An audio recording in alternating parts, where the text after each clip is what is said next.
This is going to be a super short vid, really just adding to my previous one.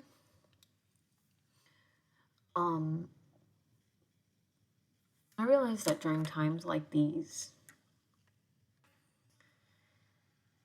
of great economic and sociopolitical upheaval, art and kind of any type of intellectualism or creativity or invention and discovery that lies outside the bounds of what the general populace calls productive or what institutions label as acceptable, that all becomes, and I've talked about this in a previous video,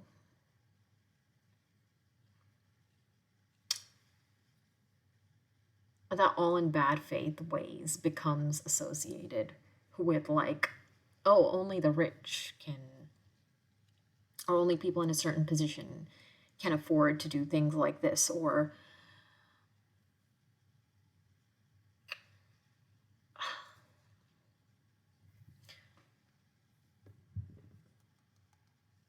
it becomes associated with something that's not really productive to the movement. Now, like, I made some critiques of the oversaturation of technology and AI and businesses and stuff.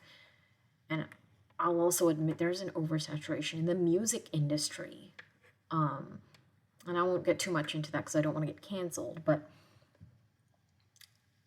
my point is, we should not discredit art and intellectualism in general. That is super dangerous to me because I think during these revolutionary times, it's also times where great progress and strides and discoveries and inventions are made.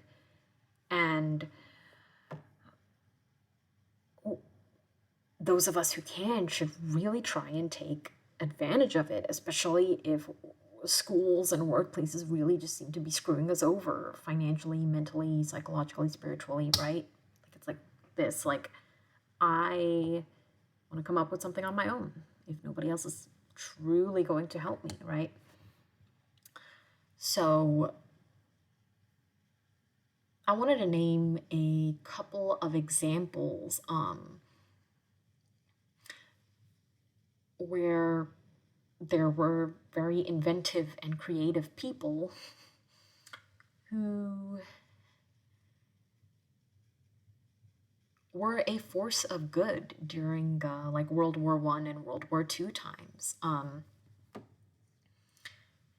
thinking, just to name a few, Marie Curie, who worked with her husband to, I believe, come up with or discover the radioactive substance used in like x-rays and imaging and stuff that helped out so many soldiers, veterans, people dying of disease. And that was like their own little underground thing. And then I believe the polio vaccine was also kind of discovered from like a very underground experimental lab or university. Sorry, I believe it was typhus. Effective vaccine for typhus was discovered in an underground laboratory in Poland. Secret educational activities and anti-Nazi resistance organized within the laboratory. So, yeah, like, that's a huge deal, man. Like, that disease has, I think my mom suffered from that disease when she was younger and had not gotten vaccinated for it. And she really suffered for like several months. So that would have really helped her out if she had gotten it at the time. But what I'm saying is that was a huge contribution to society. And then there were also resistance artists, so like making music and paintings and stuff like that to really demonstrate the violence and division going on in their country. Um, this is where art and discovery on a more individual level individual or community level, referring to the communities being oppressed and targeted, become actually super important and I believe should be encouraged. And now with coding and technology, like, I know there are already like anti-fascist movements that hack into Nazi accounts and stuff and try to like dox them and everything.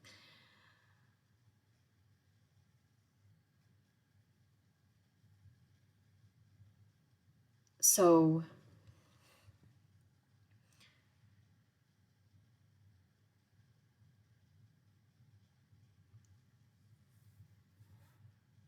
what I'm saying is, don't let like the stringent,